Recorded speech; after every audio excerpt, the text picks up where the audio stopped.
Hello students, আমার চ্যানেলে তোমাদেরকে স্বাগত। শুরু করছি ক্লাস 12-এর থার্ড সেমিস্টারের এবিটিএ টেস্ট পেপার সলভ আমরা করছিলাম।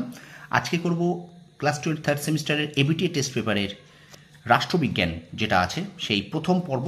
দেখে নাও একটু আমাদের এই যে এসি এক পাতার রাষ্ট্রবিজ্ঞানের প্রথম যে মডেল সেটটা আছে সেটা আমরা করব পলিটিক্যাল সায়েন্সের। ঠিক আছে, তো চলো প্রথম থেকে শেষ পর্যন্ত ভিডিওটা দেখবে, একটু স্কিপ করবে না, আর অবশ্যই বন্ধুদের মাঝে একটু বেশি করে শেয়ার করে দেবে। ঠিক আছে, চলো শুরু করি। ক্লাস 12 এবিটিএ টেস্ট পেপারের সমাধান, রাষ্ট্রবিজ্ঞান model set number 1, AC page number 1। ঠিক আছে, দেখ, মার্শাল পরিকল্পনা কার্যকরী হয় 1947 সালে। 2 নম্বর প্রশ্ন বলছে ওয়ারস চুক্তি কার উদ্যোগে গঠিত হয়? Soviet union. 3 নম্বর আছে the cold war a study in US foreign policy. এটি গ্রন্থটির রচয়িতা হলেন ওয়াল্টার লিপম্যান। ভারতের জোট নিরপেক্ষ নীতি হলো গতিশীল।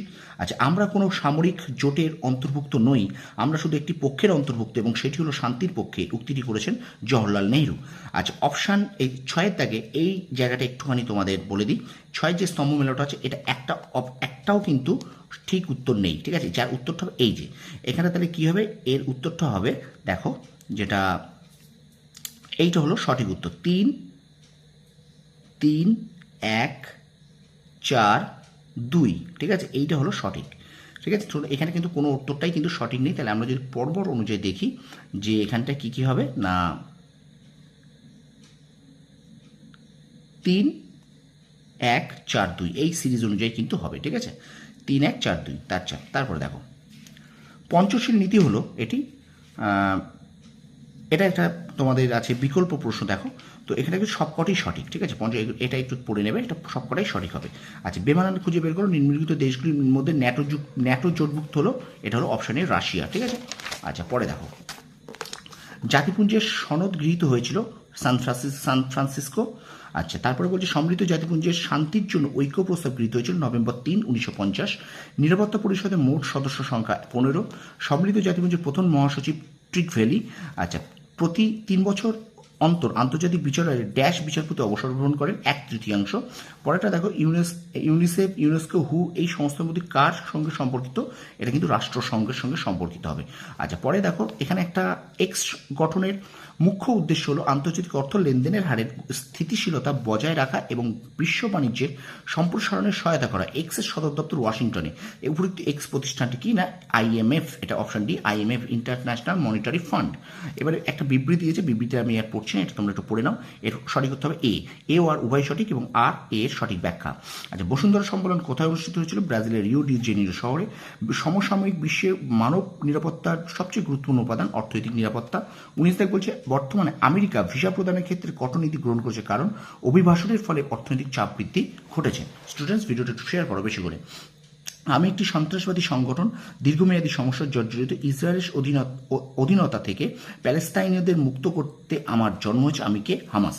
আচ্ছা, এখানে একটা দেখো, এখানে একটা AIDS, Spanish flu, Ebola, black death, COVID-19, তারপর প্লেগ, এগুলো কি? এগুলো হলো মহামারী। ঠিক আছে, এবার দেখো বাহ্যিক নিরাপত্তার বিভিন্ন দিকগুলি, এখানে একটা বিকল্প আছে, এখানে কিন্তু সবকটাই ঠিক, এটা একটু দেখে নাও, এগুলো সবকটাই ঠিক হবে। ঠিক আছে, তারপর দেখো আইপিসিসির সম্পূর্ণ কথা, inter governmental panel on climate change. আচ্ছা, ভারতের প্রথম গভর্নর জেনারেলকে? Lord Mountbatten. দেশভাগের যন্ত্রণা সর্বাধিক সহ্য করেছিল যে দুটি রাজ্যে, তা হলো পাঞ্জাব ও বাংলা। জম্মু ও কাশ্মীর পুনর্গঠন আইন তৈরি হয় 2019 সালে।